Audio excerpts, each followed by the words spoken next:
Thanks, Lois, for the introduction. This is joint work with Jason Breck, Ashkan Boroujeni, and Tom Reps. And the question that I'm going to try to answer in the next 25 minutes is how we can apply loop analyses to recursive procedures. So suppose we have some method for analyzing loops. How do we extend that to compute summaries for recursive procedures? And I'm going to begin by spending the next few minutes talking about what I mean by loop analyses, and one loop analysis in particular, which is compositional recurrence analysis. So the most common way to compute loop invariance is with an iterative technique, in which we repeatedly evaluate the program under some abstract semantics until we converge on a property that approximates every reachable state of the system. Now, this is not what I'm going to be talking about today. I'm going to be talking about algebraic program analysis. The idea in algebraic program analysis is that we're going to start by computing a path expression to some point of interest, and then evaluate that path expression within some semantic algebra to compute a property that abstracts every path that's recognized by this path expression. All right, let's look a little more concretely at what this means. Here is a program. I don't want you to look exactly what the program is doing. We're just going to look at the high-level structure of what algebraic program analysis does. All right, so here's the control flow graph for this program. And I can look at this control flow graph as a kind of DFA, in which the entry point to the procedure is the initial state, and the final state is this point of interest, the assertion at the end. I'm now going to replace every statement in this control flow graph by a single letter, just to make everything fit on a slide. And then I'm going to apply more or less the standard algorithm to convert this DFA into a regular expression. So I have these parallel edges H and G. I can collapse them using a plus. Then I can concatenate with this I, and so on, until I get a single path expression, a regular expression over the alphabet of control flow edges that recognizes every path from the entry to the point of interest. Right. Next step, we evaluate that path expression within a semantic algebra. A semantic algebra consists of some space of program properties, things about paths that we might want to prove, and some composition operators that allow us to compose these properties. And there's one composition operator for each operation in regular expressions. So there's a sequencing operation, there's a choice operation, and there's an iteration operation. We also have access to a semantic function that maps each control flow edge into an approximation in the space of path properties. Right. Now, what I mean by evaluating a path expression is simply by reinterpreting every operation in the regular expression with a corresponding operation in the semantic algebra. So concatenation gets replaced by sequencing, plus gets replaced by choice, and star gets replaced by the iteration operator. So compositional recurrence analysis is one particular algebraic analysis. The carrier of the algebra, the space of program properties, is the set of transition formulas over nonlinear integer arithmetic. A transition formula is just a formula over two sets of variables, one that corresponds to the program variables and one corresponds to the program variables primed, representing the state of the program before and after executing some program fragment. So for example, if I have two program variables x and y, then I might represent the transition relation for x gets x plus 1 as x prime equals x plus 1 and y prime doesn't change, so y prime equals y. The sequencing operation is just relational composition. The choice operation is disjunction, and the star operation is, of course, the fun one. All right, so the iteration operator needs to take in some transition relation and output some transition relation. So if I have some loop, then I begin by computing a transition relation that represents one iteration of that loop. And then I somehow compute a transition relation that represents an arbitrary number of executions of that loop. The way that compositional recurrence analysis does this is by first extracting a system of recurrences that are implied by the loop body using an SMT solver, and then using some computer algebra to compute the closed forms of those recurrences. Right, then I just introduced this existentially quantified k variable to represent the number of loop iterations, and voila, we have a formula that approximates every unrolling of this loop. All right, do we have any questions so far? Is this clear? All right, so this turns out to be a very powerful mechanism for inferring properties about loops, and the question is, can we apply CRA to recursive procedures? So the problem with recursive procedures is they have non-regular path languages. So here we have sort of a schematic program foo, or procedure foo, that makes no recursive calls along one path and makes one recursive call along a second. The set of paths through foo looks like this language ADI-C BDDI, which is sort of a canonical context-free but not regular language. And the problem here is that the operations that I have in CRA correspond to the regular operators. So I can really only abstract regular sets of paths.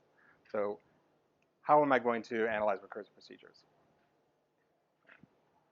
So one of the big pieces of the puzzle was presented last year at Popple by Raps, Turetsky, and Brabhu, who observed that a path with a single recursive call can be seen as a pair of paths consisting of a path from the entry to the call and a continuation from the call to the exit. And I can pair these path and continuations together to form what they call a tensored path. And the beautiful thing about these tensored paths is that they also form a semantic algebra. I can define all of these regular operations on tensored paths. So in particular, I can think of this recursive procedure as being a loop, but a loop that exists inside this algebra of tensored paths instead. Right. A little more explicitly, a tensored path is a pair consisting of a path and a continuation, really just two paths. I can sequence two tensored paths by sequencing their continuations and reverse sequencing their paths, right? So the P1, P2 gets flipped, but the K1, K2 stays in the same order. So in particular, if I sequence CD, DC with AB, BA, I get ABCD, DC, BA. So I have this natural way of getting this sort of palindromic behavior that we need to describe recursive programs. The choice operation is just union. The star operation is just the union over n of the n-fold sequencing of the tensored path language. And the star operation is able to create these kinds of correlations between the number of times that we execute the continuation and the number of times we execute the path to that call. So for example, AB star is the language ADI, BDI. We also need a mechanism for passing between these tensored paths and the regular paths. So a tensor product pairs paths and continuations. So just stick them together as the Cartesian product. And a detensor product, which takes a path language and a tensor path language and sticks the path language in between the two sides of the tensor. So we have the path on the left and the continuation on the right of the thing. So this foo language that we had before, ADI-C BDDI, can be represented as C detensor product of A tensor B star. Okay, so this is great. This means that as long as I have a semantic algebra that supports these additional operations, I have some notion of tensor and a tensor product and detensor product, then I can analyze linear recursive programs using this algebraic approach. So this isn't all recursive programs, and we'll get to that later, but it's all linear recursive programs. So first I want to get to the good news, which is that CRA does in fact have this additional algebraic structure. So a tensor transition formula, rather than being over 2 sets of variables, it's over 4 sets of variables. So the first 2 first pair of variables corresponds to the beginning and the end of the path part, and the last two corresponds to the beginning and the end of the continuation part. Right. So the way that I sequentially compose two tensor transition formulas is basically just a relational composition, except I'm careful to kind of flip the order of the relational composition for the path part, right? Just like I flip the order in the tensor path algebra.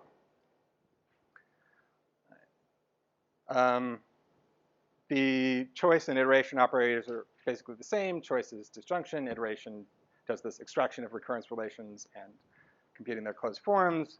And the tensor and detensor operations look like this. We're running a little low on time, so I'm going to skip over this, but I'd be happy to go over it later. I want to get to the main contribution of this paper, which is a method of solving nonlinear recursive systems. So Fibonacci is a nonlinear recursive system in that it has a path that makes two recursive calls. Right, so schematically, the path language of Fibonacci looks something like this. So it's the least fixed point of x gets ax bxc plus d, where this represents the path with two recursive calls, and this is the path with no recursive calls. Right, the problem with this structure is that there's no way of decomposing this ax bxc into a path and a continuation. Right, there's not a unique point where I can kind of fold this path. So the Pavel paper from 2016 doesn't really mind this structure, right? Because it was done in the context of Newtonian program analysis, in which we use sort of a hybrid algebraic and iterative style of computing procedure summaries. So what we do is we solve a sequence of linearized systems until we converge on a property that over-approximates all paths. So rather than doing Kleene iteration, just substituting procedure summaries into sort of the next iterate, we're going to compute some linear system and then use algebraic techniques to compute the fixed point of that linear system and so on. So this does sort of the same thing as Kleene iteration, but it does it much faster. Okay, so this doesn't work in the setting of CRA.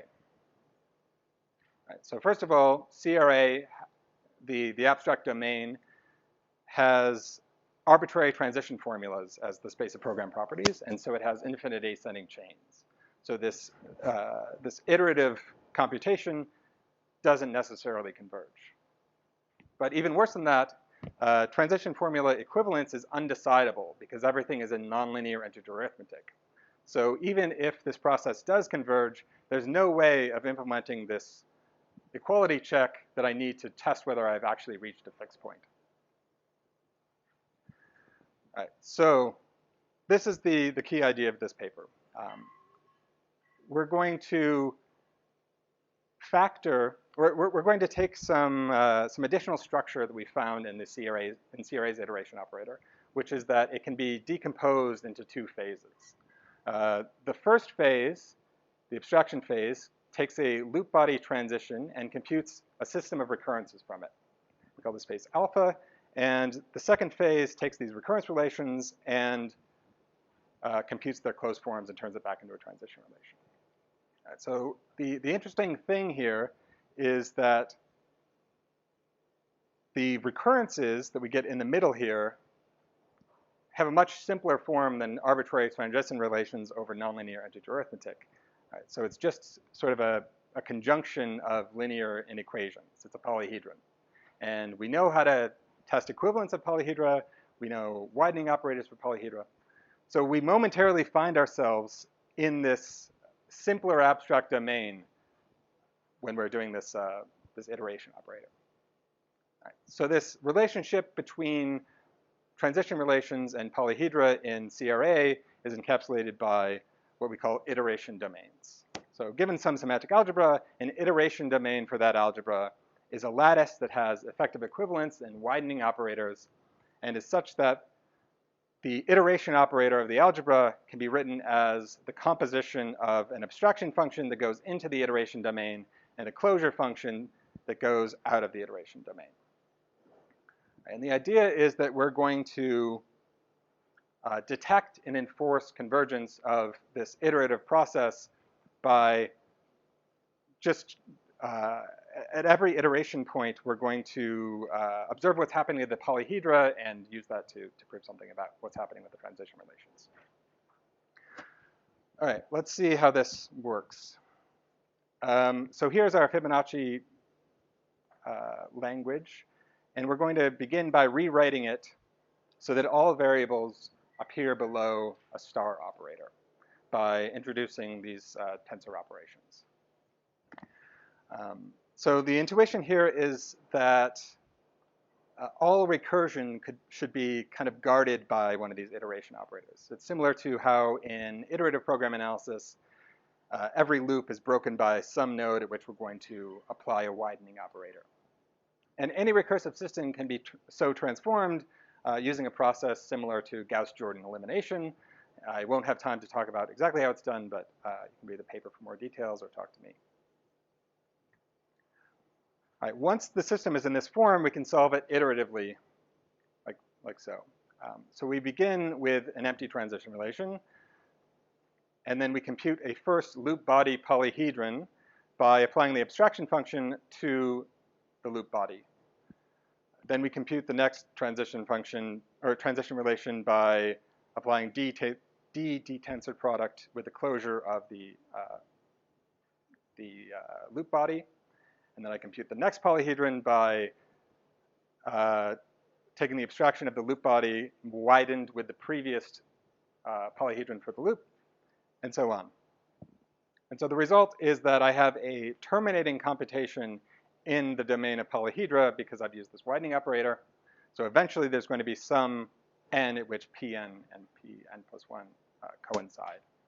And at this point, we can guarantee that the sequence of transition relations has also converged. Right? So there's no way I can actually directly check that my transition relations have converged because there's no equivalence test for transition relations, but I can be assured that they have converged.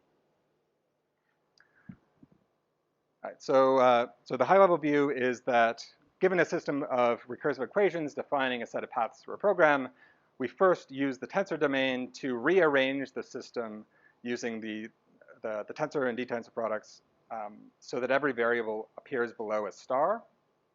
And then we compute a solution to the resulting system iteratively using this iteration domain to ensure convergence. All right, that's it for the theory. Now let's look at how this works in practice. So the ICRA, which is the interprocedural variant of compositional recurrence analysis that uses this technique to summarize recursive procedures, was implemented on top of the existing implementation of CRA and Wally, which is a library in which this Newtonian program analysis via tensor product was implemented. And we ran it on a suite of 216 safe benchmarks collected from the software verification competition, some resource-bound analyses from C4B, and some miscellaneous examples. And we compared with Seahorn, CPA Checker, LPI, and Ultimate Automizer, which were all software model checkers except for LPI, which is an abstract interpreter based on local policy iteration. Right, here are the results. So this graph shows both the precision of each tool, which is shown on the x-axis, the number of safe assertions that each tool was able to prove safe, and the time that's taken to run through the entire analysis is shown on the y-axis.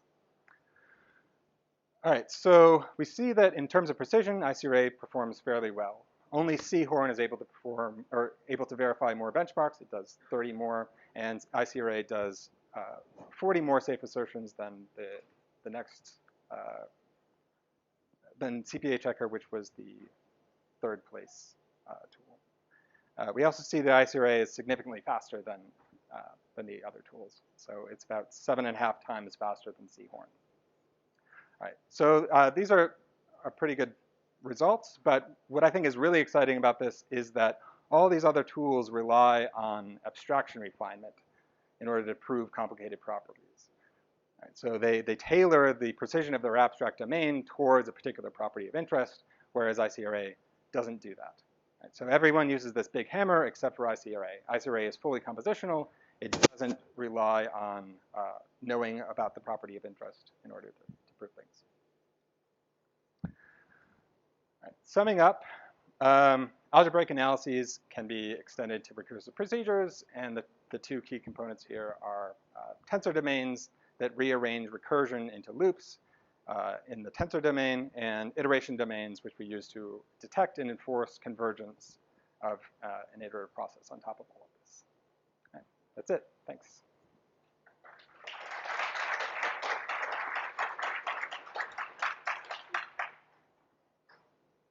So we have time for several questions.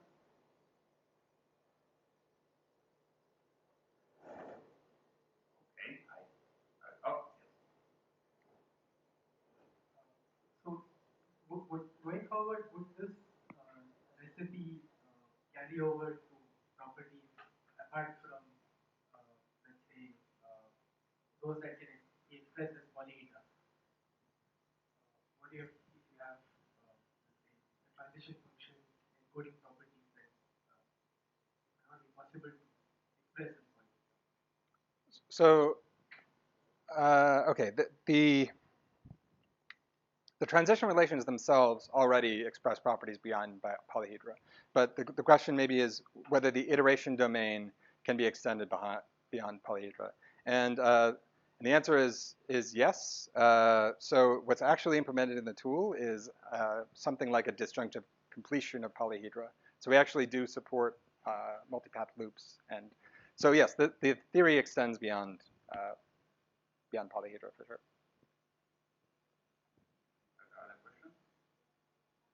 meanwhile, can the next speaker sit up?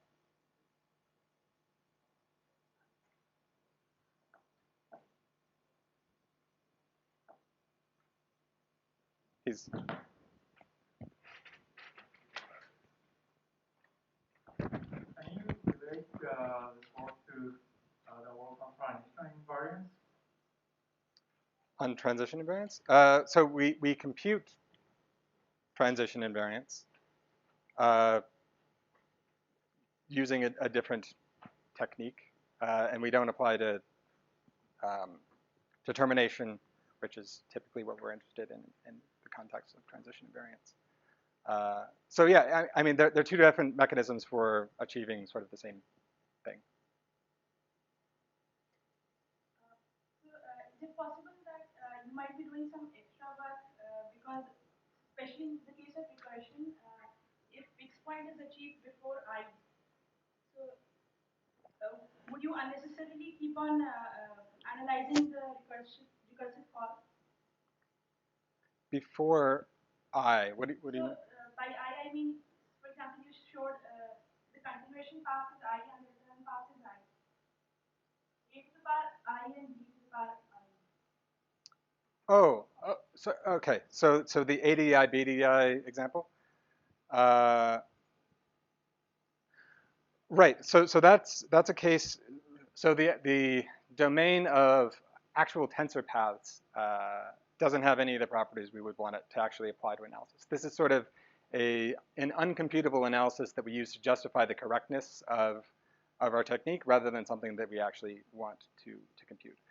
So this technique always fails on the actual domain of paths and tensor paths. It'll always run forever. It'll just keep on increasing high.